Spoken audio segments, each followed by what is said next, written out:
할렐루야. 주일 3부 예배 가운데 나오신 성도님들 주님의 이름으로 환영합니다.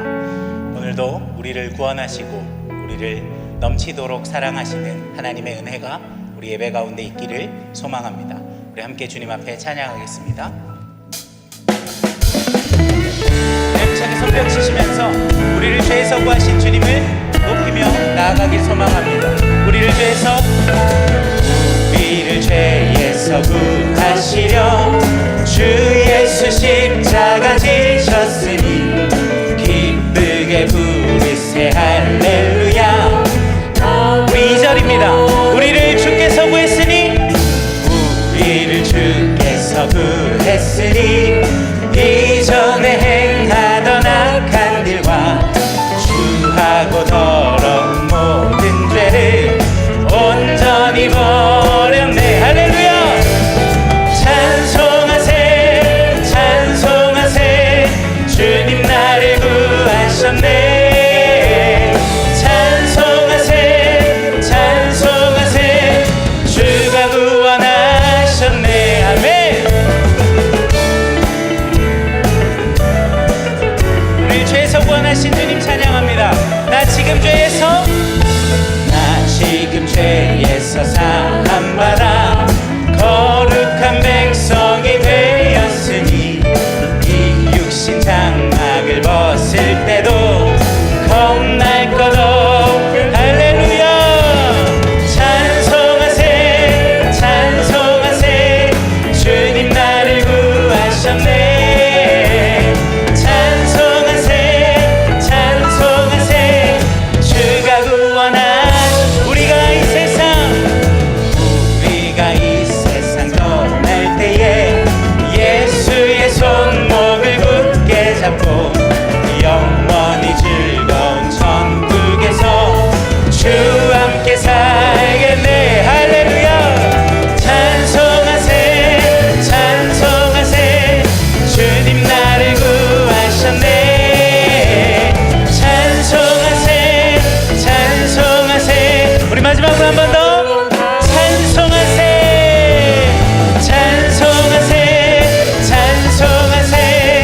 주님 나를 구하셨네. 찬송하세 주가 구원하셨네. 우리를 구원하신 주님을 찬양합니다. 아멘.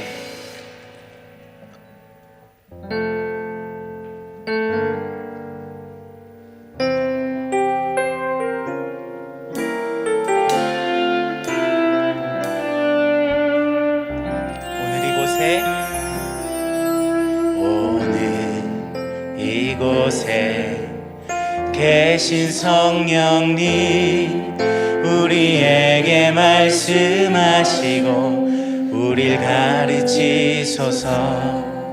닫힌 우리 맘 열어주시고 주의 빛으로 밝혀.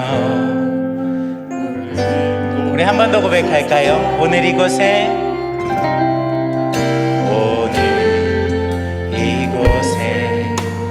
계신 성령님 우리에게 말씀하시고 우릴 가르치소서.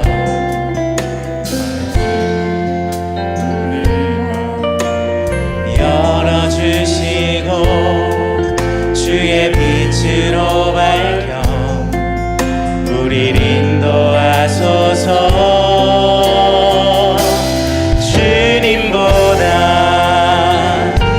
서지 않고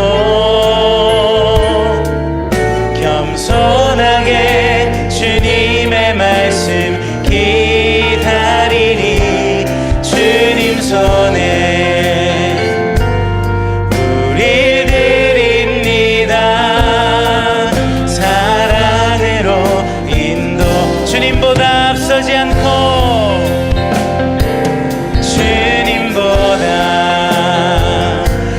서지 않고 겸손하게 주님의 말씀 기다리니 주님 손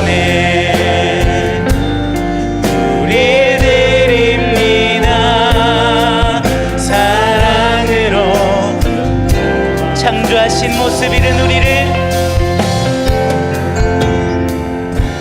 창조하신 모습 떠난 우리를 예수님답게 빚으소서.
말씀하여 주시옵소서.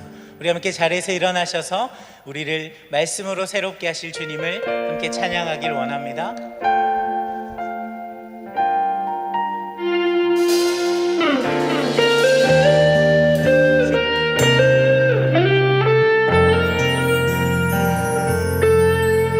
고달픈 삶의 은혜도 무뎌지고 사라질 것에 내 맘두네. 헛되고 헛된 것들을 바라보며 그 은혜를 놓치며 살았네. 주어진 삶을 묵묵히 살아가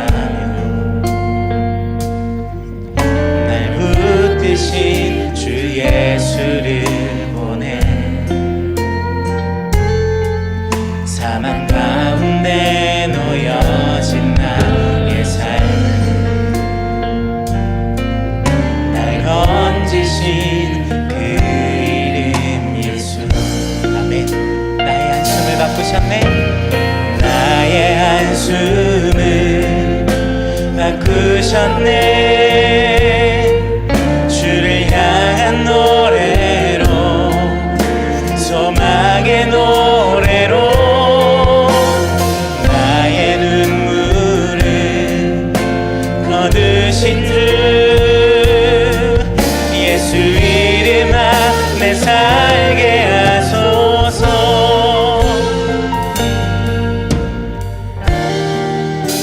주어진 삶을 묵묵히 살아가며 날 붙드신 주 예수를 보내. 사망 가운데 놓여진 나의 삶 날 건지신 그 이름 예수. 나의 한숨을 바꾸셨네. 주를 향한 노래로 소망의 노래로 나의 눈물을 거두신 주 예수 이름 안에 살게 하소서.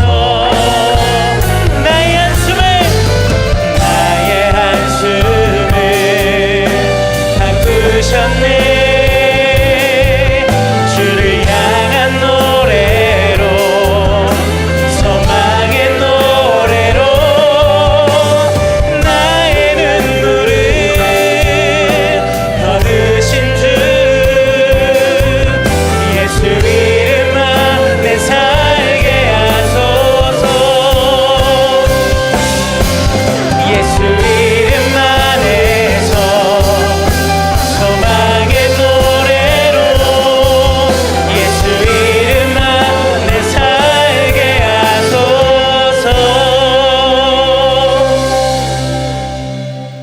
하나님은 영이시니 예배하는 자가 영과 진리로 예배할지니라.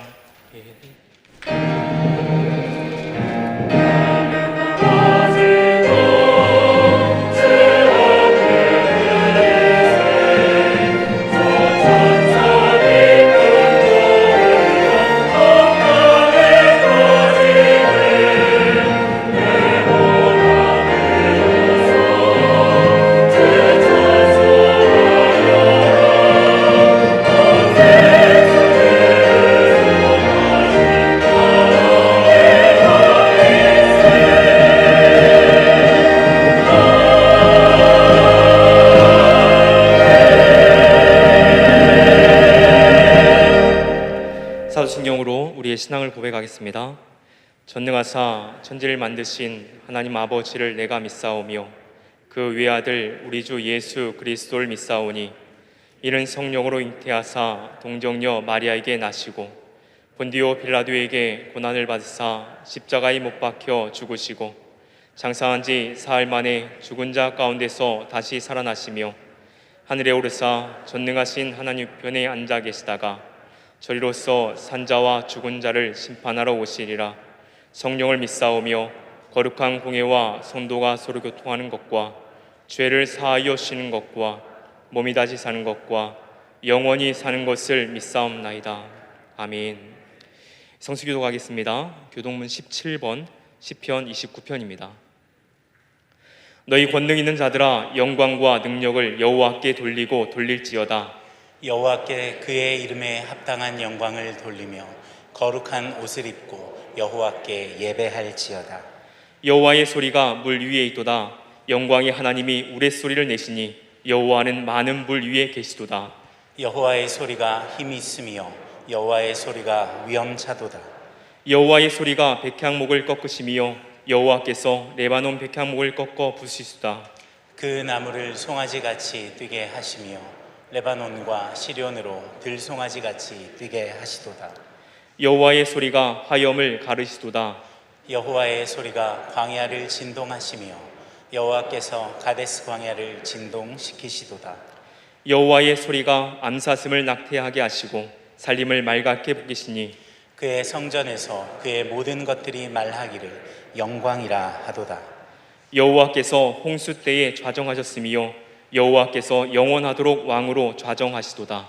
여호와께서 자기 백성에게 힘을 주시며 여호와께서 자기 백성에게 평강의 복을 주시리로다. 아멘. 모두 자리에 앉으시겠습니다. 다 함께 찬송가 26장 1절, 2절, 4절 부르신 후에 전을명 전님께서 예배를 위해 기도해 주시겠습니다.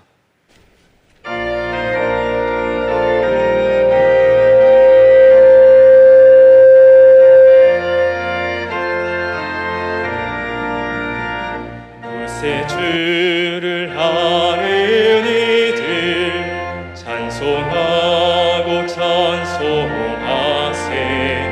마음과 뜻과 힘 다하여 경배 드리세. 주를 알지 못한 이는 주가 친히 인도하사 그의 피로 구속하니 찬송 부르세. 진리 되신 우리 주는 영원토록 변함없네. 성도들아 주를 믿어 길이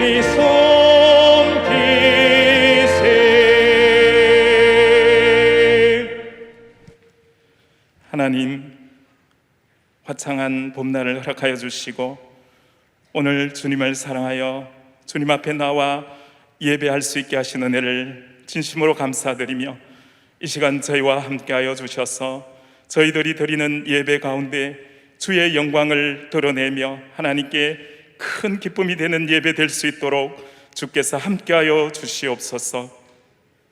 이로써 너희가 하나님의 영을 알지니 곧 예수 그리스도께서 육체로 오신 것을 시인하는 영마다 하나님께 속한 것이요 하나님 말씀하신 대로 우리와 함께 계시기 위해 친히 인간의 육체를 입으시고 이 땅 가운데 오신 예수님, 우리와 영원히 함께 계시기 위해 고난 받으시기를 주저하지 아니하시고 마침내 명확한 육체의 한계, 곧 죽음과 사망의 권세를 파하시고 살아나셔서 우리의 능력이 되신 예수님, 지금 바로 이 순간 이 자리에도 우리와 함께 하시기를 원하시는 그 하나님의 놀라운 열망과 열심을 우리가 기억하며 주의 그 사랑을 덧입는 시간 되기를 간절히 사모합니다. 때론 연약하여 의심하고 이 세상에 혼자 내동댕이 쳐진 것 같은 불안감을 느끼는 연약한 존재이지만 주의 그 능력이 이미 우리의 영원한 소망이 되셨음을 기억하고 찬양합니다. 하나님, 이 시간에 마음에 어려움이 있고 고통이 있는 성도들을 주께서 불쌍히 여기시고 성령으로 함께 오셔서 위로하시고 세워주시고 능히 그 어려움을 이길 수 있는 우리 구주 예수 그리스도의 그 부활과 그 능력을 바라보는 시간 될 수 있도록 주님 역사하여 주옵소서. 이 시간 코로나 시대를 지나며 우리가 얼마나 추구한 것들이 거짓된 욕망이었는지, 죄악된 모습이었는지 하나님 이제는 잘 알겠습니다. 이제부터는 내 안에 계신 예수님만 살아나게 하시고 주님 한 분만으로만 만족하는 저희 모든 인생들 될 수 있도록 주님 도와주시옵소서. 하나님, 이제는 다시 한번 주신 이 기회를 놓치지 아니하고 더 주님 보좌 앞에 담대히 나아가기를 두렵지 않게 하여 주옵소서. 하나님, 우리의 경험과 지식이 아닌 주의 말씀을 따라 살아가는 능력 있는 그리스도인들이 되게 하옵소서. 우리의 죄악이, 우리의 못난 것이 주님 앞으로 나아오는 것을 막는 아버지 하나님, 그 어리석은 속상임에 따라가지 아니하는 저희들 될 수 있도록 도와주시옵소서. 오직 주신 주의 사랑과 능력으로 하나님 날마다 주의 은혜를 누리게 하시고 낮은 곳으로 오신 우리 주님처럼 이제부터는 고통받는 이웃과 함께하는 저희들 되게 하여 주옵소서. 하나님 나라가 확장되게 하여 주옵소서. 하나님, 포스트 코로나를 잘 준비하게 도와주시고 하나님 교회들마다 지혜를 허락하여 주셔서 오히려 위축되는 것이 아니라 새로운 부흥을 주시기를 기도하며 주님 앞에 준비되는 하나님 이 세상의 모든 온 교회들이 될 수 있도록 하나님 우리를 이 시간 주의 말씀으로 변화시켜 주옵소서. 세우신 목사님, 주의 능력의 말씀을 이 시간에 아버지 선포하십니다. 성령의 능력으로 하나님께서 함께해 주셔서 우리의 다친 아버지 마음을 열어주시고 하나님을 향한 사랑을 회복하는 능력의 말씀이 될 수 있도록 주께서 인도하여 주옵소서. 주를 사랑하여 준비하며 하나님께 드리는 귀한 찬양이 하나님께 큰 영광 되기를 소원합니다. 하나님, 오늘도 드리는 예배 처소마다 하나님의 놀라운 능력이 나타나기를 간절히 소원하고 살아계신 우리 주 예수 그리스도의 이름으로 감사하며 기도드렸습니다.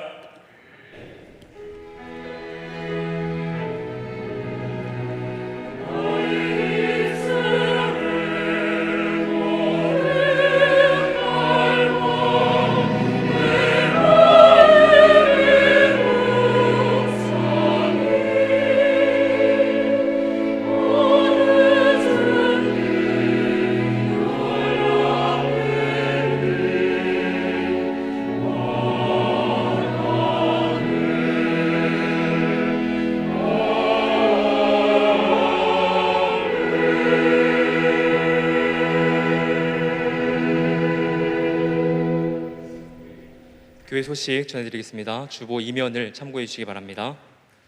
주일 광고입니다. 정기 당회가 사부 예배 후 당회실에서 있습니다.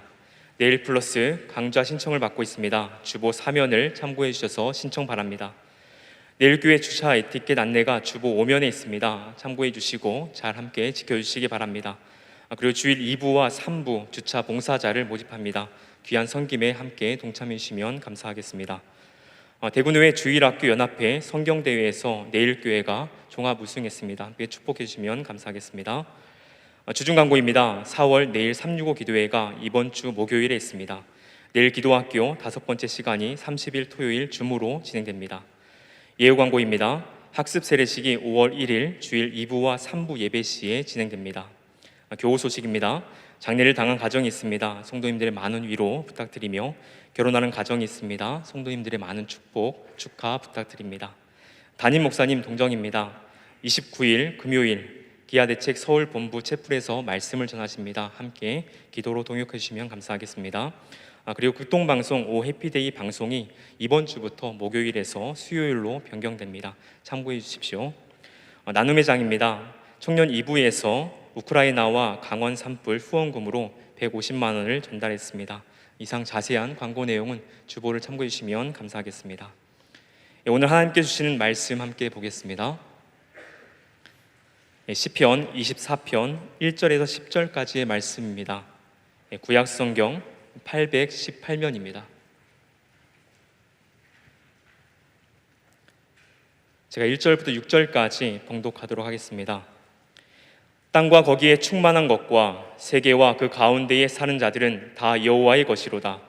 여호와께서 그 터를 바다 위에 세우시며 강들 위에 건설하셨도다. 여호와의 산에 오를 자 누구며 그의 거룩한 곳에 설 자 누구인가?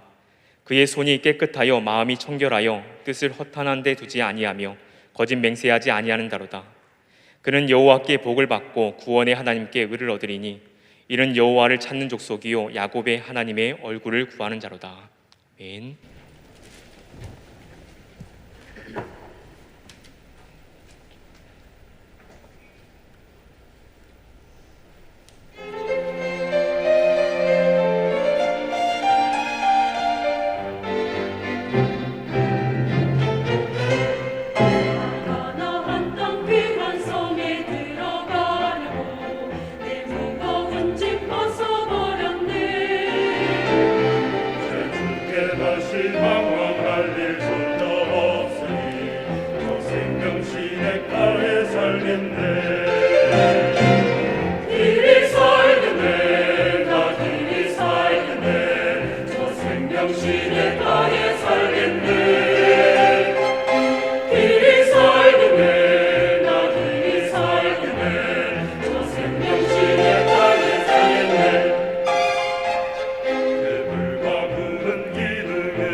감사합니다. 담임목사님 나오셔서 영광의 왕이 들어가신다는 제목으로 말씀 전해주시겠습니다. 할렐루야. 예, 우리 앞뒤 좌우로 한번 보시고 사랑합니다, 축복합니다 한번 인사 나누면 좋겠습니다. 예. 예, 저희들이 이제 내일부터는 이제 코로나로 말미암았던 여러 가지 이제 제한 조치들이 다 이렇게 해제가 됩니다. 그래서 내일부터는 이제 교회에서 음식도 사실은 가능하게 됩니다. 그래서 저희들도 이제 좀 당에 또 우리 교역자 회의를 통해서 이제 앞으로 이제 어떻게 하면 저희 교회가 이렇게 모든 좀 일상을 코로나 이전으로 회복할 건가. 그래서 제가 생각하는 거는 이제 7월 달부터는 우리가 모든 것들을 2019년도 이제 코로나 이전으로 우리가 좀 다 회복을 할까 그렇게 좀 계획을 하고 있습니다. 그래서 자세한 것들은 앞으로 광고를 통해서 좀 말씀을 드리고 또 성도님들도 이제 많이 기도해 주시면 좋겠습니다. 그리고 5월 첫째 주부터 이제 저희들이 골로새서 말씀 함께 나누고 오늘까지 우리가 시편에 있는 말씀을 좀 나누도록 그렇게 하겠습니다.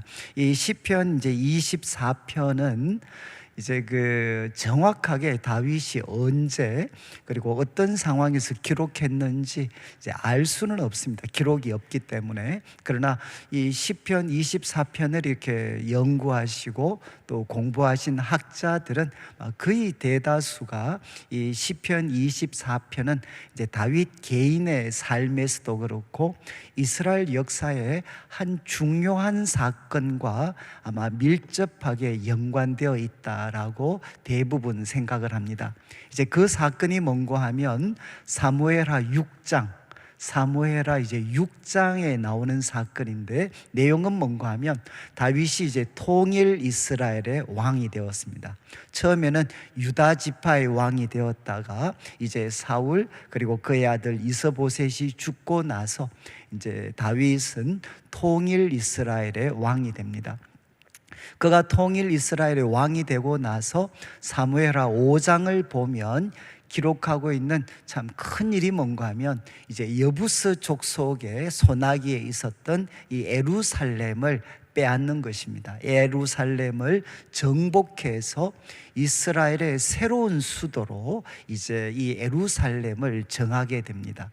그리고 이제 6장에 가면 또 하나 놀라운 사건이 기록이 되어 있는데 이제 다윗이 정복해서 이스라엘의 수도로 삼은 이 예루살렘에 무엇을 옮기는가 하면 하나님의 궤, 우리가 이제 법궤라고 이야기하는 하나님의 궤를 이제 예루살렘에 옮기게 됩니다.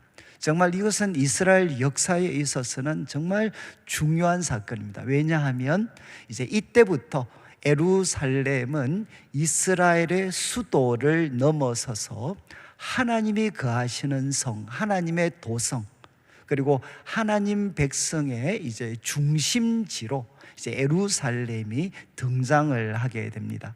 그래서 시편 24편은 다윗이 이제 하나님의 궤를 예루살렘으로 옮기는 사건과 밀접하게 연관되어져 있다. 그런데 제가 좀 길어질 것 같아서 한 70년 정도 동안 하나님의 궤는 어디에 있었는가 하면 이제 예루살렘으로부터 예루살렘 서쪽 한 17km 정도 떨어진 기럇 여아림이라는 곳이 있습니다. 나중에 상세하게 알고 싶으신 분은 이제 사무엘상 7장 1절부터 읽으시면 되는데 이제 기럇 여아림이라는 곳에 하나님의 궤가 한 70년 가까이 머물게 됩니다.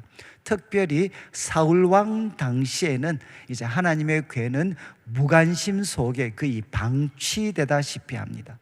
그런데 다윗이 왕이 되고 통일 이스라엘의 왕이 되고 예루살렘을 새로운 수도로 정하고 나서 다윗은 이제 하나님의 궤, 70년 가까이 아비나답의 집에 있었던 하나님의 궤를 이제 예루살렘으로 옮기려고 시도합니다. 그런데 하나님의 궤는 이스라엘 백성들이 가지고 있는 가장 거룩한 성물입니다. 가장 거룩한 성물.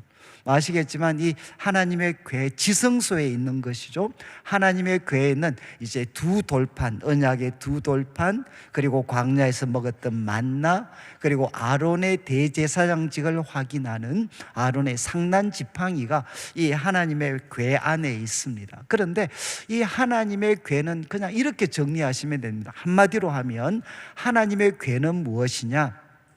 하나님의 보좌입니다. 보좌. 그러니까 이제 지성소를 보면 하나님의 궤가 있고 그 위에 속죄소, 정금으로 만든 속죄소를 그 위에 얹습니다. 그리고 하나님의 궤 양옆에는 서랍, 두 그룹 천사가 이제 모셔서 있습니다. 그럼 이 법궤가 무엇이 되죠? 양쪽에 서랍들이 모셔서 있는 하나님의 보좌가 되는 겁니다. 그래서 하나님의 궤는 하나님이 바로 여기에 함께 하시고 그리고 여기에서 온 세상을 통치하신다. 그래서 하나님의 임재와 하나님의 통치를 가장 단적으로 나타내는 이스라엘에서 가장 거룩한 성물이 바로 이 하나님의 궤입니다. 궤. 이 궤를 다윗이 이제 옮기려고 시도를 합니다. 그런데 사무엘하 6장 나중에 여러분들이 집에 한번 읽어보시면 첫 번째 시도했다가 실패합니다. 이유는 하나님의 궤는 어깨에 메고 옮기도록 하나님이 율법에 정하셨는데 다윗이 너무 열심히 있어가지고 새수레로 옮기다가 이제 그 소들이 이렇게 막 움직이는 바람에 하나님의 궤가 떨어질 뻔하고 그리고 이것을 막으려고 했던 우사가 바로 그 자리에서 즉사하는 그런 비극이 일어납니다. 그러니까 다윗이 너무 두려워가지고 결국은 이제 하나님의 궤를 옮기는 것을 중단하고 그리고 하나님의 궤는 오벳 에돔의 집으로 옮겨가게 됩니다. 그런데 한 3개월이 지났는데 다윗에게 이제 소식이 들렸습니다. 어떤 내용인지는 모르지만 하나님께서 오벳 에돔의 집에 사람들 모두가 느낄 수 있을 만큼 큰 복을 내려주셨습니다. 그래서 오벳 에돔의 집이 복을 받았다라는 소식을 다윗이 듣고 이제 용기를 내어서 두 번째 시도를 합니다. 그리고 두 번째 시도할 때는 이제 율법이 정한 대로 어깨에 메고 하나님의 궤를 옮기게 됩니다. 그래서 이제 다윗 성으로 들어오게 되고 그리고 그가 준비한 장막에 이제 하나님의 궤가 놓여지게 됩니다. 이때 다윗이 얼마나 기뻤는가? 우리 이제 자막에 사무엘하 6장 이제 말씀 14절부터 한번 보시면 이제 하나님의 궤가 다윗성 예루살렘으로 들어올 때 여호와 앞에서 힘을 다하여 춤을 추었습니다. 다윗이 힘을 다하여 춤을 추었고 그때 이제 배에봇 우리로 말하면 삼배 조각 같은 거죠. 이제 입고 있었습니다. 그리고 15절에 다윗뿐만 아니라 온 이스라엘 족속이 절거히 환호하고 나팔을 불고 그 가운데 하나님의 궤를 다윗성으로 이제 메어 오게 됩니다. 그리고 16절 또 한 번 강조하는 게 여호와의 궤가 다윗성으로 들어올 때 여호와의 궤가 다윗성으로 들어올 때 이제 사울의 딸 미갈이 창으로 보니까 다윗이 요 앞에서 뛰놀며 춤추는 걸 보았습니다. 그런데 이제 심중에 그를 미어 이제 업신여겼죠. 정말 미갈이 너무 심하다 싶을 정도로 다윗이 요 앞에서 뛰놀며 춤을 추었습니다. 그리고 이제 17절에 이런 감격 속에서 여호와의 궤를 메고 들어와서 다윗이 준비한 곳에 이제 여호와의 궤를 놓게 됩니다. 바로 이 사건이 시편 24편의 배경이 됩니다. 그래서 이런 배경을 가지고 여러분들이 시편 24편을 보시면 세 부분으로 이루어져 있습니다. 이제 1절과 2절은 결국 어떤 질문이냐? 여러분, 예루살렘을 자기의 거처로 정하신, 예루살렘을 자신의 거처로 정하신 하나님은 도대체 누구이신가?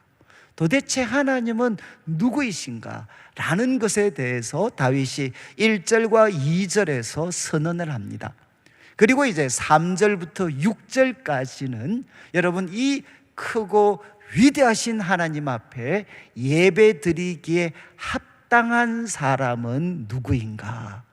정말 이 크고 위대하신 하나님 앞에 나와서 예배 드리기에 합당한 사람은 누구인가에 대한 이제 답을 3절부터 6절에서 다윗이 제시를 합니다. 그리고 이제 7절부터 10절은 우리가 그 복음성가도 이 가사 그대로 이제 기록한 복음성가가 있는데 이제 바로 이 장면이죠. 예루살렘 성, 이제 예루살렘 성문이 있습니다. 그때 하나님의 궤를 메고 있는 제사장들이 이제 예루살렘 성으로 들어가려고 합니다. 들어가려면 어떻게 해야 됩니까? 성문이 열려져야 되죠. 그래서 하나님의 궤를 맨 제사장들, 그리고 다윗이 함께 그 문지기들을 향해서 예루살렘 성을 지키고 있는 문지기들한테 바로 명령을 합니다. 바로 이제 문들아 머리 들어라, 그리고 영광의 왕이 들어가신다, 이렇게 그들을 향해 명령을 하면 그 명령을 들었던 이제 문지기들이 질문을 하죠. 아니, 영광의 왕이 누구십니까? 라고 질문을 하면 다시금 이제 제사장들과 다윗이 답변을 합니다. 영광의 왕은 바로 크고 강하신 여호와, 그리고 전쟁에 능한 여호와가 바로 영광의 왕이십니다. 그리고 한 번 더 이제 막 외칩니다. 문들아 머리 들어라, 영원한 문들아 들어라. 영광의 왕이 이제 이 예루살렘 성으로 하나님 백성 속으로 들어갑니다. 그러면 또 문지기들이 묻습니다. 영광의 왕은 누구십니까? 라고 질문하면 이제 답변합니다. 만군의 여호와, 만군의 여호와, 그가 이제 영광의 왕이십니다 라는 고백으로 이 시가 마무리되게 됩니다. 그래서 여러분들이 이제 하나님의 궤를 예루살렘으로 지금 메고 올라가는 그 다윗의 심정을 가지고 이 시편 24편을 대하시면 정말 이 시는 엄청난 시가 됩니다. 그래서 1절을 한번 보시죠. 1절 말씀은 이렇게 사실 시작을 합니다. 1절 말씀은 이제 원어로 보면 제일 먼저 등장하는 게 여호와의 것이다. 이게 제일 먼저 등장하는 표현입니다. 여호와의 것입니다. 무엇이? 땅과 거기에 충만한 것. 여기 거기 충만한 것은 예를 들면 식물이나 동물들이 여기 속하겠죠. 땅과 그 땅을 가득 채우고 있는 동물과 식물들, 이거 다 여호와의 것입니다. 그 다음 또 고백합니다. 세계와 그 가운데 사는 자들. 여러분, 땅과 세계의 차이는 무엇이냐? 이제 그 세계는 한마디로 하면 경작된 땅입니다. 경작된 땅. 고대 사람들로 표현하면 농사를 지을 수 있는 땅이죠. 농사를 지을 수 있기 때문에 거기에는 인간이 거주할 수 있는 땅을 이제 세계라고 묘사를 합니다. 그러니까 세계, 경작된 땅, 그리고 거기에 사는 자들은 바로 사람들을 이야기하겠죠. 이들은 누구의 소유냐? 다 여호와의 것이다. 이렇게 다윗은 선포합니다. 그러면 이제 우리 성도님들 마음에 질문이 생기죠. 아니, 여호와가 누구시길래 땅과 그 가운데 있는 것들, 그리고 세계와 그 가운데 사는 자들이 여호와의 것이 될 수 있습니까? 2절 말씀, 다윗은 우리 번역은 조금 명확하게 하지 않지만 2절 말씀은 왜냐하면으로 시작합니다. 왜냐하면 여호와께서 그 틀을 바다 위에 세우셨습니다. 그리고 강들 위에 건설하셨습니다. 여러분, 이것을 한마디로 요약하면 바로 여호와께서 땅과 세계를 건설하신 분이시기 때문에, 창조하신 분이시기 때문에 땅과 세계와 그 가운데 있는 모든 것은 바로 여호와의 것입니다 라고 다윗은 이야기하는 거죠. 그런데 이것은 이제 시적인 표현이니까 이 2절 말씀은 여러분 창세기 1장 2절을 좀 배경으로 하고 있는데 한번 보시죠. 창세기 1장 2절에, 창세기 1장 1절은 다 아시죠? 태초에 하나님이 천지를 창조하셨습니다.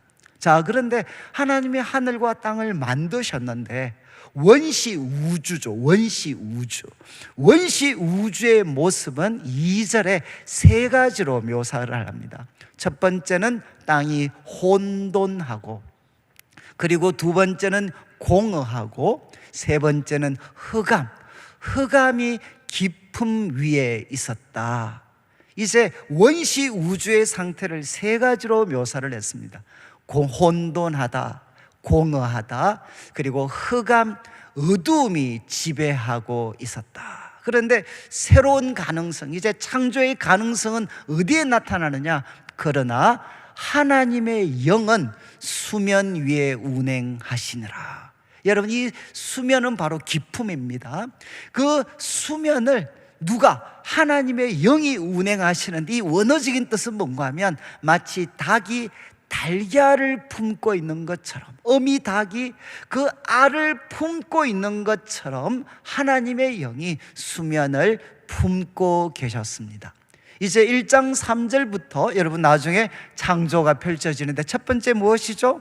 빛이 있으라. 우리 1장 2절만 좀 비추어 주시면, 첫 번째는 빛이 있으라 말씀을 하셨는데, 우리 창세기 1장 2절을 좀 비추어 주시면, 이제 하나님께서 빛이 있으라 말씀하셨는데 이것은 무엇과 상관이 있습니까? 흑암과 상관이 있죠.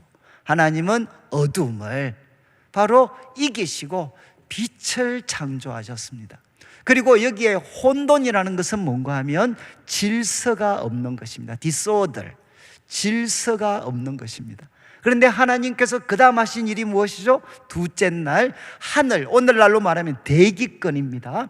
궁창을 만드셔서 물을 구분합니다. 궁창 위의 물과 궁창 아래의 물을 구별합니다. 이게 무엇이죠? 질서를 세우시는 겁니다.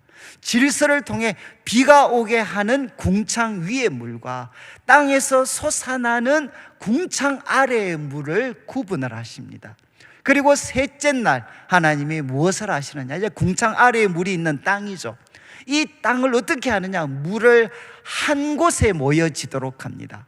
그래서 이게 무엇이 되느냐? 바다와 강이 되고, 이를 통해 땅이 바로 드러나게 됩니다.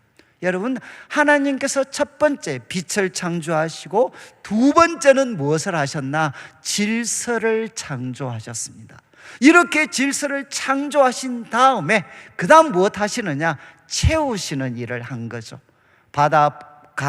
바다에는 물고기가, 하늘에는 새들이, 그리고 또 땅에는 식물들이 가득 채워지도록 만들고, 그리고 6일째 하나님께서는 짐승과 함께 사람을 창조하셨습니다. 제가 이렇게 좀 장황하게 말씀을 드린 것은, 우리가 살펴보는 시편 24편 2절을 이제 보시면 이 짧은 구절은 이 창조의 역사를 요약하고 있습니다. 바다와 강은 무엇이냐?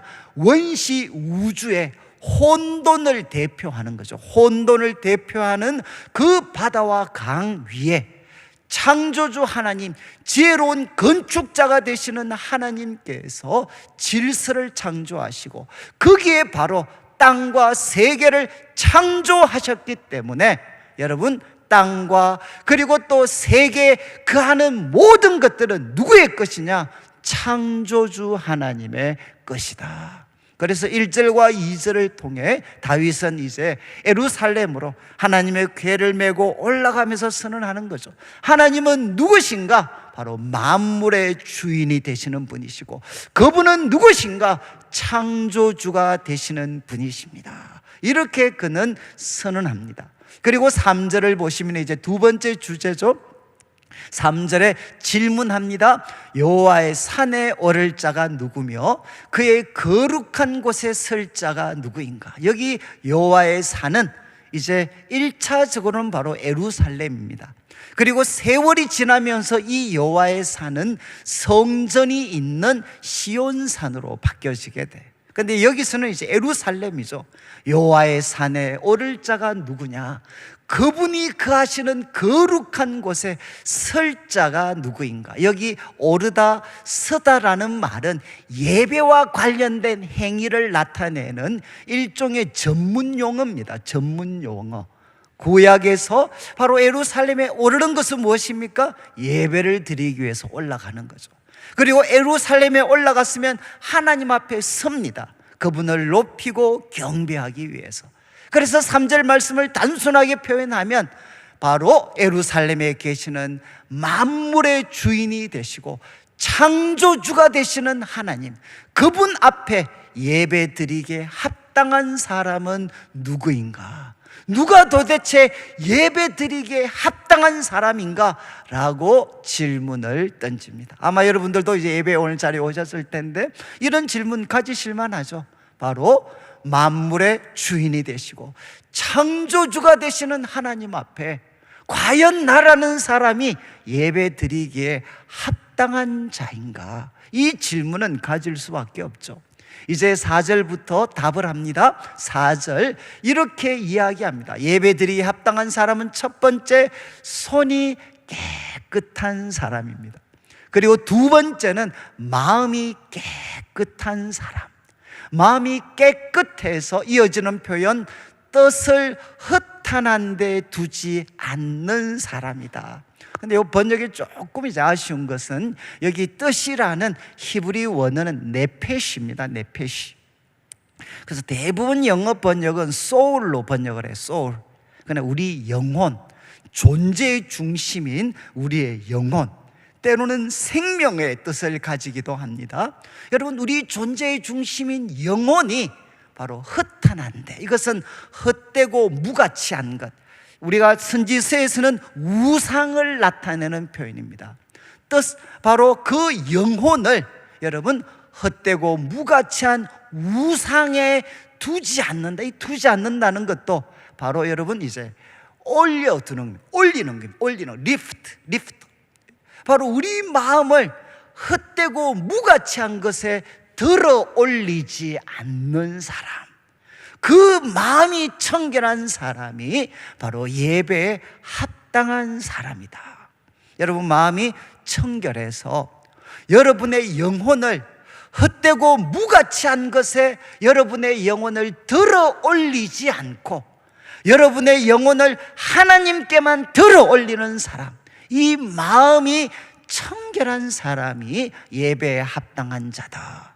그리고 세 번째는 거짓 맹세하지 않습니다. 여러분, 성경에서 거짓 맹세는 세 가지와 이렇게 연관이 됩니다. 첫 번째는 법정입니다. 법정에서 거짓 맹세하는 사람은 누굴까요?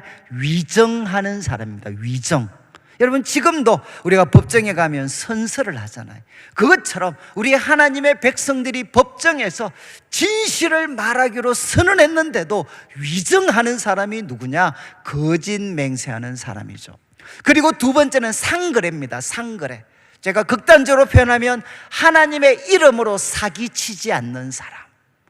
하나님의 이름으로 이거 진짜입니다, 이거 내가 약속했습니다, 그런데 그것을 깨트리지 않는 사람.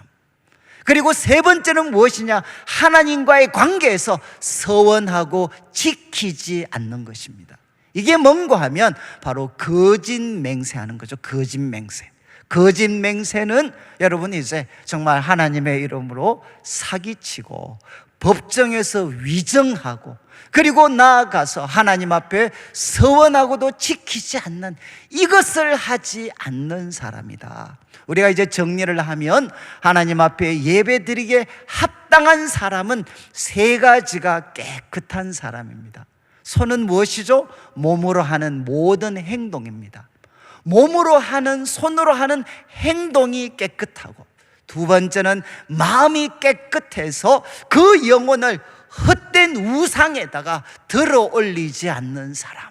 그리고 세 번째는 언어가 깨끗하여서 위정하지 않고 하나님의 이름으로 사기치지 않고, 그리고 나아가서 그들은 하나님 앞에 서원한 것은 지키는 사람이다. 이렇게 다윗은 선언을 합니다. 그리고 5절을 보시죠. 바로 이런 사람이 하나님 앞에 예배를 드리면, 예배 드릴 때 어떤 일이 일어나느냐? 5절, 그는 여호와께 두 가지를 받습니다. 여호와께 복을 받습니다. 이런 사람, 이런 예배자는 하나님께 복을 받고, 두 번째는 하나님께 의라는 것을 얻게 된다는 거죠. 하나님이 참된 예배자에게 주시는 두 가지 놀라운 선물은 무엇이냐? 복과 의로움입니다. 복과 의로움. 그런데 여러분, 이 복이라는 것은 이스라엘 백성들에게는 하나님이 주시는 복, 그러면 선명해, 선명. 하나님이 복을 주시면 어떤 일이 일어나나? 선명한 이유는 뭔가 하면 이스라엘 백성의 조상이었던 아브라함을 하나님이 부르셨잖아요. 그리고 그 아브라함에게 하나님께서 언약을 맺으시면서 복을 내려주셨어요. 이게 뭔가 하면 아브라함에게 속한 하나님의 언약 백성에게 주시는 복의 내용이죠. 그래서 우리 자막에 창세기 12장 1절부터 한번 보십시오. 하나님께서 아브라함에게 말씀하십니다. 고향 친척 아비 집을 떠나서 내가 너한테 보여줄 땅으로 가면, 이제 복의 내용을 보십시오. 2절 첫 번째 복의 내용은 무엇이냐? 너로 큰 민족을 이루게 하겠다. 여러분, 이 정말 하나님이 복을 주시면 그 내용 중에 첫 번째가 후손들에 대한 복입니다. 큰 민족을 이루게 하겠다, 1번. 그리고 두 번째는 무엇이냐? 이름입니다. 너의 이름을, 창대라는 것은 great, 너의 이름을 위대하게 만들어 주겠다. 여러분, 아브라함 최소한 한 4,000년 정도 전에 사람이지만 우리가 이름을 알고 있잖아요. 그 이름을 위대하게 만들어 주셨습니다. 세 번째, 너는 복이 될 거다. 과거 개혁 성경은 너는 복의 근원이 될 거다, 복의 출발점이 될 거다. 그리고 3절을 보시면 이제 네 번째, 너를 축복하는 자에게는 복을 내리고 너를 저주하는 자에게는 내가 저주하겠다. 이거 무엇이죠? 이것은 바로 하나님이 보호해 주시겠다는 거죠. 우리를 향해 축복해 주는 사람은 하나님도 그들을 축복을 해 주시고, 우리를 향해 저주하는 사람은 하나님이 저주하시니까 결국은 무엇입니까? 하나님이 우리를 보호해 주시겠다는 겁니다. 그래서 다섯 번째, 땅의 모든 족속이 너 때문에 복을 받을 거다. 이것은 무엇입니까? 우리가 복의 종착역이 되는 게 아니라 복의 출발점이 되고, 그리고 축복의 통로가 되어서 모든 사람들을 복받게 만들어주는 그런 삶이 될 것이다. 이것이 여러분, 이스라엘 백성들 하나님께서 복을 주신다고 하실 때 담겨져 있는 가장 핵심적인 내용입니다. 여러분, 오늘 예배 드릴 때 하나님께서 기쁘게 흠령하셔서 우리 성도들에게 복을 주시면 어떻게 되느냐? 우리 후손들이 복을 받는 거죠. 큰 민족을 이루게 해 주시고, 그리고 나아가서 우리들의 부족하고 보잘것없는 우리들의 이름을 하나님이 위대하게 만들어 주시고, 그리고 나아가서 하나님은 우리를 보호해 주십니다. 정말 이 험악하고 위험한 세상을 살아갈 때 하나님이 우리를 보호해 주시고, 그리고 또한 우리들에게 여러분 복의 근원, 출발점이 되고 모든 사람들을 위한 축복의 통로가 되는 위대한 삶을 살 수 있도록 하나님이 만들어 주시겠다는 겁니다. 그러니까 이 예배 드리는 순간은 가장 엄숙하고도 가장 위대한 사건이 일어나는 시간이죠. 그리고 또 하나 주신다고 했습니다. 의를 그들에게 주겠다.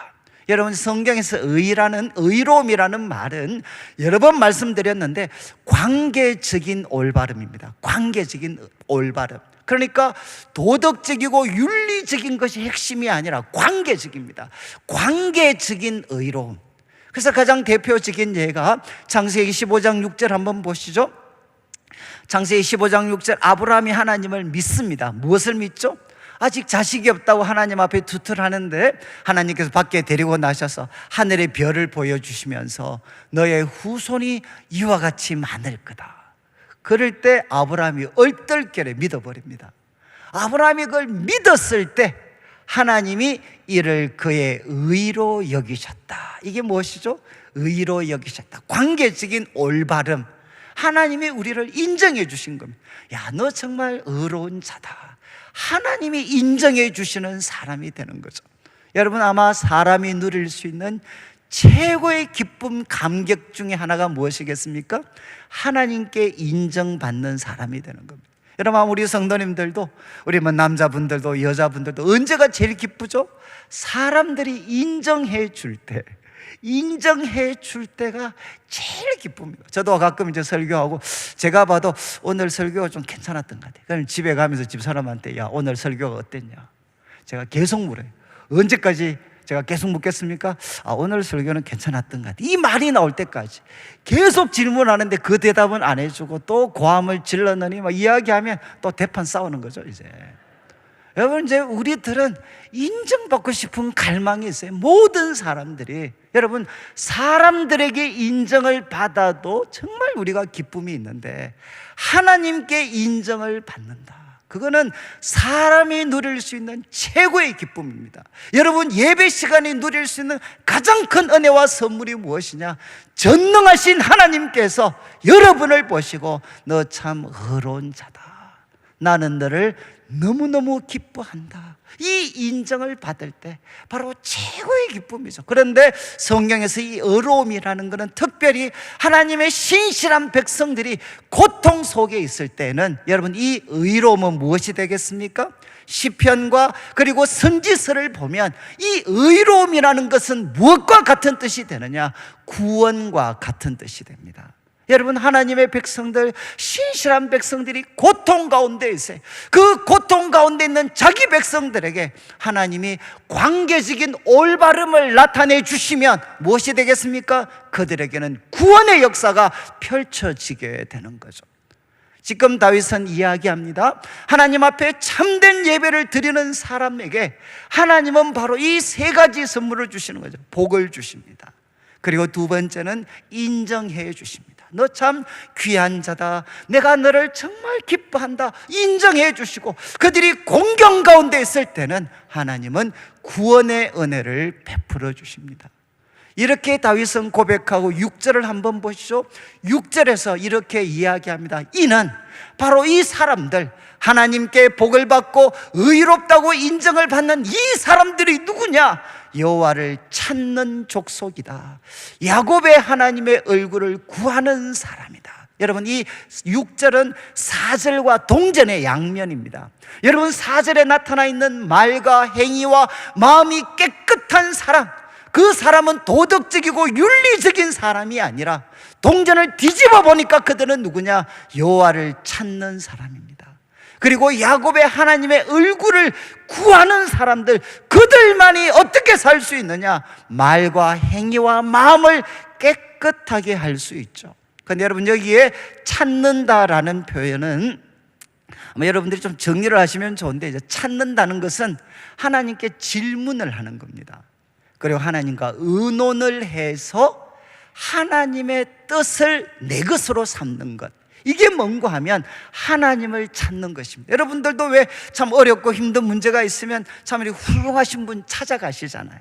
그래서 그분과 질문하고 의논하면서 내 생각보다도 더 탁월한 그분의 생각을 내가 내 것으로 삼는 것, 이게 뭔가 하면 찾는 행동입니다. 그래서 여호와를 찾는다는 것은 하나님의 뜻을 아는 것과 밀접하게 연관되어 있습니다. 그렇지만 하나님의 얼굴을 구하는 것은 무엇이겠습니까? 얼굴, 대면하는 것은 무엇이죠? 사랑이잖아요, 사랑. 그리고 대면하는 것은 무엇이냐? 도움을 구하는 것입니다.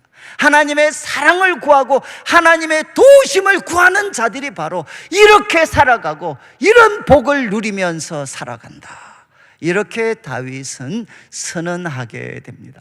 자, 이제 3절부터 6절까지 말씀을 정리를 하면, 여러분, 바로 만물의 주인이 되시고 창조주가 되시는 하나님 앞에 예배드릴 수 있는 사람은 누굽니까?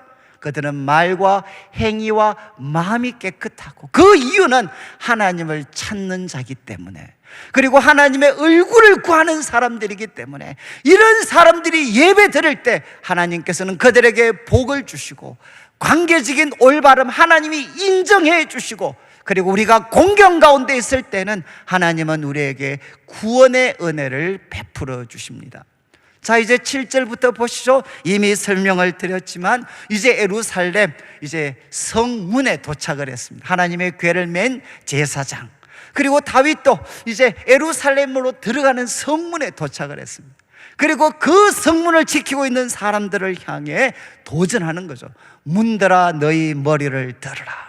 여러분, 이제 고대 아마 영화 보셨으면 고대의 성문은 열고 닫는 것도 있지만 어떤 것도 있습니까? 들어 올리는 게 있죠. 뒤에서 사람들이 바로 밧줄을 당기면 그 굳게 닫혔던 성문이 열려져서 사람들이 들어오게 됩니다. 바로 그 장면이죠.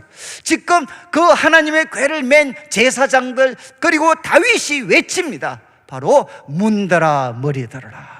영원한 문, 오랜 세월 이 도성을 지키고 있었던 문들아, 바로 너희 머리를 들어라. 그리고 선언합니다. 바로 영광의 왕이 들어가신다. 여러분이 지금 예루살렘 성을 생각하셔야 돼요. 그 입구에서 바로 영광의 왕이 들어가시려고 하니까 문들아 머리를 들어라. 그러니까 이제 문지기들이 질문합니다. 도대체 영광의 왕이 누구십니까? 어떤 분이십니까? 라고 물었을 때 한 번 더 제사장들이 답을 합니다. 그분은 강하고 능한 여호와시다. 그분은 강하고 능한 여호와시고 그분은 전쟁에 능한 여호와시다. 이거는 전쟁에서 가장 강한 용사라는 거죠. 그분은 강하고 능한 여호와, 전쟁에서 가장 강한 용사가 되시는 여호와가 바로 영광의 왕이시다. 그러니까 한 번 더 그 대답을 하고 문지기들에게 도전을 합니다. 9절 말씀, 문들아 너희 머리를 들어라. 영원한 문들아 들릴지어다. 영광의 왕이 들어가신다. 그러니까 이제 한 번 더 문지기들이 질문하죠. 영광의 왕은 누구십니까? 그랬을 때 이제 답변이 조금 달라졌죠. 만군의 여호와. 이게 답입니다. 영광의 왕이 누구시냐? 만군의 여호와. 바로 He is. 바로 그분이 영광의 왕이시다. The King of Glory. 그분이 바로 영광의 왕이시다. 만군의 여호와. 이렇게 그들이 선언합니다. 여러분, 만군의 여호와는 1만 군대, 우리 한문으로 하면 1만 군대 하나님이죠. 그런데 이 만군 속에 누가 포함되느냐? 우리 자막에 사무엘상 17장 45절 한번 보십시오. 다윗이 골리앗 앞에 섰을 때 이렇게 외쳤습니다. 너는 칼과 창과 단창으로 오지만 나는 만군의 여호와의 이름, 그러면서 곧 너가 모욕하는 이스라엘 군대의 하나님의 이름으로 나아간다. 여러분, 만군 속에 누가 들어갑니까? 이스라엘 군대가 포함이 되죠. 이스라엘 군대를 진두지휘하시는 하나님. 그러나 또 무엇이 들어가느냐? 우리 열왕기상입니다. 열왕기상 좀 참고 구절이 잘못되었는데 열왕기상 22장 19절입니다. 10절이 아니고 이제 19절에 이 미가야라는 선지자가 아합을 책망하기 위해서 이제 왕은 여호와의 말씀을 들으십시오. 그가 보았던 비전을 설명합니다. 여호와께서 그의 보좌에 앉으셨습니다. 여호와께서 하늘 보좌에 앉으셨고 하늘의 만군이 그 좌우편에 모시고 서 있습니다. 여러분, 만군 속에는 이스라엘 군대만 포함이 된 것이 아니라 하늘의 만군이 포함이 되는 거죠. 하늘과 땅의 군대를 통치하시고 지휘하시는 하나님, 그 만군의 여호와가 영광의 왕이시다. 그래서 문들아 머리 들어라. 이렇게 다윗은 도전하고 있습니다. 자, 우리 성도님들, 다윗이 되어서 하나님의 궤가 여러분 처음 예루살렘 성으로 들어갈 때 그때 장면을 한번 상상해 보시죠. 하나님의 궤, 하나님의 임재, 그리고 하나님의 다스림을 보여주는 그 하나님의 궤가 예루살렘으로 들어갈 때 그를 둘러쌌던 모든 이스라엘 백성들, 그리고 다윗 함께 했던 모든 찬양을 하는 분들, 악기하시는 분들이 다 함성을 지르면서 우리 같으면 이제 할렐루야, 바로 여호와께서 우리와 함께 하십니다. 이곳은 하나님의 도성입니다. 영광의 왕이 함께 하시는 도성입니다. 그들이 선포하면서 다윗은 정말 춤추는 예배자가 되었죠. 저는 여러분, 우리 성도님들 가운데 참 이런 예배의 감격이 한번 회복되시면 좋겠어요. 다윗이 가졌던 예배의 감격. 그런데 제가 이번에 이 말씀을 이제 묵상하다 제일 충격을 받은 것은, 여러분 이제 시편 우리 22편부터 살폈는데 이것은 이제 세 개의 그 연속시로 보는 분도 있습니다. 여러분, 22장은 우리 22편은 고난이었죠. 고난. 23편은 승리였습니다. 목자이신 하나님 때문에 이제 승리하게 됩니다. 그리고 25장은 무엇이냐? 영광입니다. 영광. 그래서 초대교회가 시편 24편을 언제 사용했느냐? 초대교회 성도들이 모였을 때 이 시편 24편의 이 시를 언제 다 같이 낭독했느냐? 바로 예수님의 성천일입니다. 예수님이 성천하신 날. 예수님께서 성천하신 날 초대교회 성도들이 모여서 이 시편 24편을 함께 낭독을 했습니다.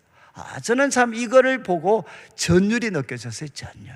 그래서 한번 우리 성경에 사도행전 1장 9절 한번 보시죠. 사도행전 1장 9절, 이제 예수님께서 그들이 보는 가운데서 성천하십니다. 그리고 구름이 가려서 보이지 않죠. 여러분, 성천에 대한 제일 큰 오해, 저도 가졌던 성천에 대해서 제일 큰 오해가 무엇이냐? 예수님 하늘에 오르셨으니까 땅과 상관없는 사람이 됐다 라고 저는 오랫동안 생각을 했어요. 그런데 그게 아닙니다. 성천의 진정한 뜻은 무엇이냐? 우리 지금 오늘도 사도신경 고백하셨죠. 하늘에 오르사, 그 다음이 무엇입니까? 하늘에 오르사, 바로 아버지 하나님의 그 보좌 우편에 앉아 계시다가, 성천은 어떤 사건이냐? 예수님께서 하늘의 예루살렘의 문을 열고 들어가셔서 바로 아버지 하나님 우편에 앉으신 사건이죠. 아버지 보좌 우편에 앉으셨다는 것은 무엇이냐? 그분이 만왕의 왕 만주의 주님으로 등극하신 사건이 바로 예수님의 성천입니다. 성천. 여러분, 이런 마음에서 한번 이것을 상상 한번 해보십시오. 7절부터 10절, 문들아 머리 들어라. 예루살렘 성문을 향해서, 그리고 그것을 지키는 문지기들을 향해서 제사장 다윗이 외쳤던 것처럼 이제 우리 주님께서 하늘의 예루살렘에 들어가셔서 외치는 거죠. 문들아 머리 들어라. 그러면 그들이 이야기합니다. 누구십니까? 영광의 왕이 누구십니까? 그분은 바로 죽임을 당하신 어린 양, 3일 만에 부활하셔서 죄와 사망과 근세를 짓밟으신 하나님의 아들 예수님이 이제 영광의 왕으로 들어가시게 됩니다. 그러면 그분이 하늘의 예루살렘에 들어가실 때, 부활하시고 성천하셔서 하늘의 예루살렘에 들어갈 때 어떤 일이 일어났겠습니까? 나중에 여러분들이 이제 요한계시록 5장 같은 거 한번 읽어보시면 조금 관점은 다르지만 그 죽임을 당하신 어린 양이 성천하셔서 하나님이 갖고 계시는 7인을 했던, 7인으로 봉해졌던 하나님의 구원 계획, 그것을 취하시고 자기 것으로 삼으시는 그 사람으로 나타났을 때, 하늘에 있는 모든 천군 천사, 땅에 있는 모든 피조물들이 그분을 향해 노래하고 찬양하게 됩니다. 여러분, 한번 상상해 보시죠. 우리 주님께서 부활하셔서 하늘의 예루살렘으로 들어가실 때 그 문이 열려지고 그분이 하늘의 예루살렘에 들어가셨을 때 어떤 일이 펼쳐졌겠습니까? 모든 천군천사, 모든 존재들이 할렐루야, 그분이 살아나셨습니다. 저분이 만왕의 왕이십니다. 저분이 만주의 주인이십니다. 온 세계와 온 우주가 그분의 이름을 높이셨지 않겠습니까? 여러분, 바로 이 예수님, 그리고 보좌에 앉으신 하나님께 누가 예배 드릴 수 있겠습니까?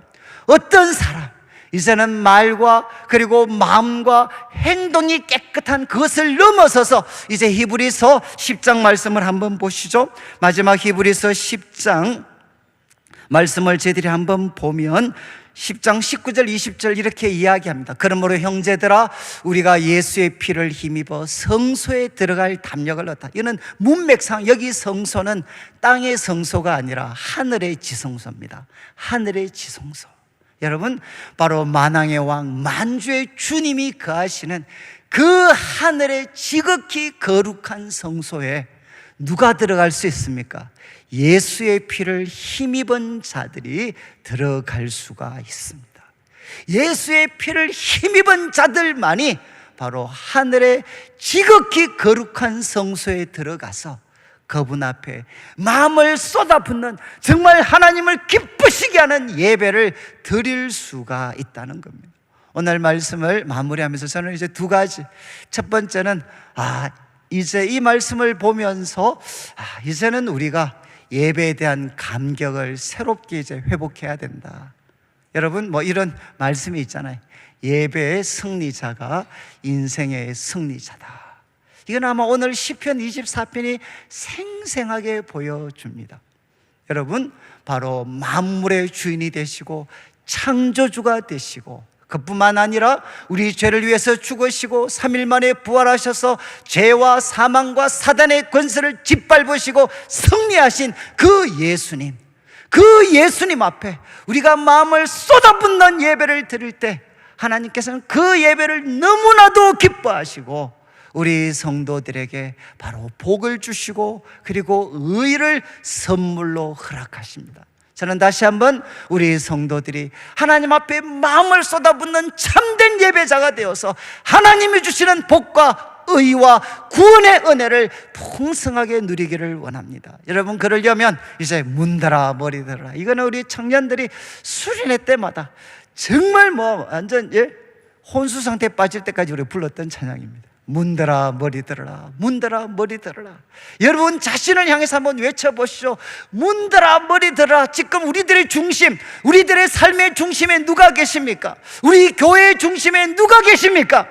여러분, 문들아 머리 들어라. 그게 너희들 자신이 아니라 바로 만군의 여호와가 왕의 자리를 차지할 수 있도록 마음에 문들아 머리 들고 이 영광의 왕을 모셔서 여러분의 힘으로 살아가는 게 아니라 영광의 왕의 도우심으로 그분의 다스림과 사랑과 보호를 받으면서 살아가라. 이것이 인간이 살 수 있는 최고의 삶이라는 겁니다. 저는 우리 성도들이 예배의 승리자가 되고 다시 한번 바로 영광의 왕이신 예수 그리스도를 우리들의 삶의 중심에 가장 깊은 지성소에 모셔서 하나님과 함께 영광의 왕이신 예수님과 함께 살아가는 복된 삶 되시기를 주님의 이름으로 축원합니다. 같이 한번 찬양 드릴 때 찬송가 27장, 저는 이제 그 대학 때 청년 시절에 우리 교회 다니는 우리 친구들과 7년 제가 공동생활을 했는데, 우리 공동생활할 때 주제가입니다. 주제. 아침마다 불렀던 찬송가 27장.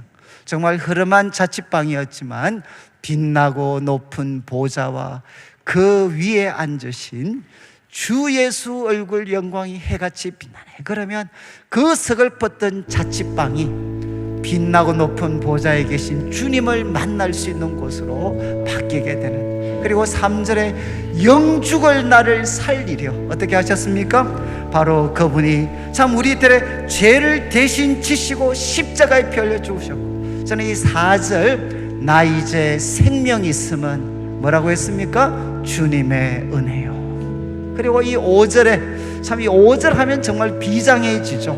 나 이제 주님의 보좌 있는데 천한 몸 이르러서, 주님의 보좌가 있는데 천한 몸 이르러서 그 영광을 몸소 배울 때 주님의 보혈로 씻어주시고 성령이 눈을 밝혀주셔서 그 영광을 몸소 배울 때 나의 기쁨은 넘칠 것입니다.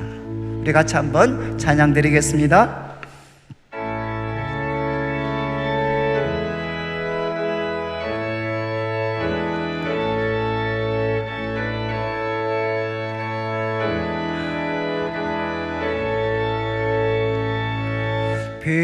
빛나고 높은 보좌와 그 위에 앉으신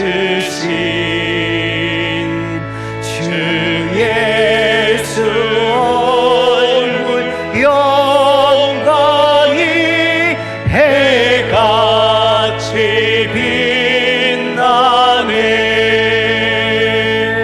해같이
있습니다. 주님의 보좌 있는데, 주님의 보좌 있는데 전한 몸 위로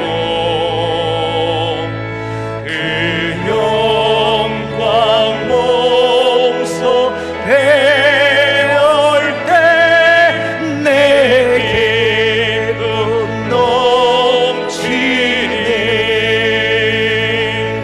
내 기쁨 넘치니. 아멘.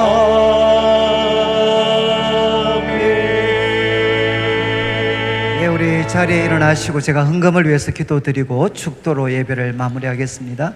하나님 아버지, 오늘도 사랑하는 성도들, 빛나고 높은 보좌와 그 위에 앉으신 예수 그리스도 앞에 나와서 마음을 쏟아붓는 예배를 드리고 귀한 예물을 드립니다.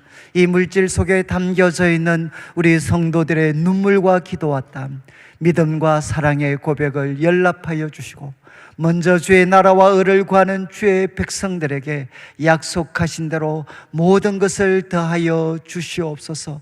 영죽을 나를 살리려고 그 영광 떠나서 그 부끄러운 십자가를 다 담당하셨고, 하나님, 나 이제 생명 있음은 주님의 은혜입니다. 주님의 영광을 몸소 배울 때 큰 기쁨, 내 기쁨이 넘칩니다. 하나님, 주님의 보좌 있는데 천한 몸이 왔습니다. 주님의 보혈로 깨끗하게 씻어주시고 성령으로 새롭게 하시며 우리의 눈을 밝혀주셔서 영광의 주님을 보고 사랑하고 섬기며 따라가게 하여 주시옵소서. 감사를 드리며 예수님의 이름으로 기도드립니다. 아멘. 지금 우리 주 예수 그리스도의 크신 은혜와 하나님 아버지의 극진하신 사랑과 성령 하나님의 감동 감화 위로하시고 교통하심이 빛나고 높은 보좌 위에 앉아 계신 우리 주 예수 그리스도께 마음을 쏟아붓는 예배자가 되어서 예배의 승리자가 인생의 승리자가 됨을 기억하며 하나님이 주시는 복과 의를 풍성하게 누리며 살아가기를 다짐하는 모든 주의 백성들 위해 지금부터 영원토록 함께 있을지어다. 아멘.